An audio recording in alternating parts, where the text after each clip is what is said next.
शुक्र खुदाया कि 20-21 दिन के बाद आज स्कूल वापस से खुल गए हैं। अल्लाह करे कि ईरान और इसराइल के दरमियान ये जो जंग है ना, ये जल्द अज जल्द ख़त्म हो जाए। तो welcome to my video from mom home in हालिम। अच्छा, आज बड़ी मज़े की बात हुई। जब मेरे बेटे का स्कूल ओपन हुआ ना, तो वो मुझसे पूछ रहा था, कहता है मामा आप लोगों की भी इसी तरह से ऑनलाइन स्टडीज़ चलती होंगी, तो आप लोग क्या करते थे? तो मुझे थोड़ी सी हंसी भी आ गई। मैंने उसको बताया कि बेटा हमारे टाइम में जस्ट लाइक कि 90 का दौर था, तो ऐसे इंटरनेट की तो मतलब हम लोग सोच भी नहीं सकते थे कि इंटरनेट का दौर नहीं था वो।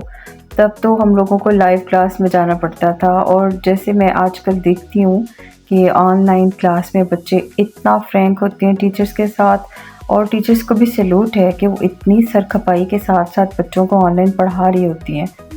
अच्छा, अब ये भी होता है कि हमारी बातें सुनकर ना बच्चों को लगता है कि शायद हम कोई बड़े ही पत्थर के ज़माने के लोग हैं। मुझे बड़ा मज़ा आता है जब मैं इनको बताती हूँ ना कि हमारे टाइम पर हमारे लिए इंटरनेट क्या होता था, कि पीटीवी के सुबह के शोज़ जो सुबह 7 बजे चलता था, और 9 बजे पीटीवी भी ख़त्म हो जाता था। ख़बरनामा के साथ ही तराना लगना, और उसके बाद हम लोगों ने भी सो जाना। तो हमारे लिए क्या था कि अखबार जहाँ, बच्चों की दुनिया, तालीम और तरबियत, बचपन की हद तक ये मैगज़ीन्स हुआ करते थे। उसके बाद थोड़े बड़े हो तो पाकीज़ा, डाइजेस्ट वगैरह, इस तरह से हमारे लिए तो इंटरनेट का ये काम करते थे। फिर अब मेरा ख़्याल है कि इंटरनेट की दुनिया से जहाँ पर जेन ज़ी बहुत कुछ सीख रहे हैं, वहाँ पर हम लोग भी साथ-साथ सीख रहे हैं। तो इस हिसाब से हम लोग इनके बराबर के ही स्मार्ट हो गए हैं।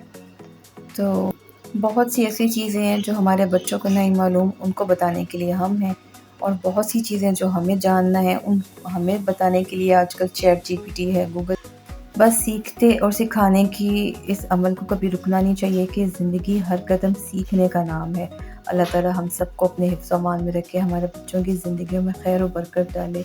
अल्लाह ताला उम्मत मुस्लिमा को ढेर सारा इत्तेफाक और इत्तेहाद दे। आमीन सुम्मा आमीन।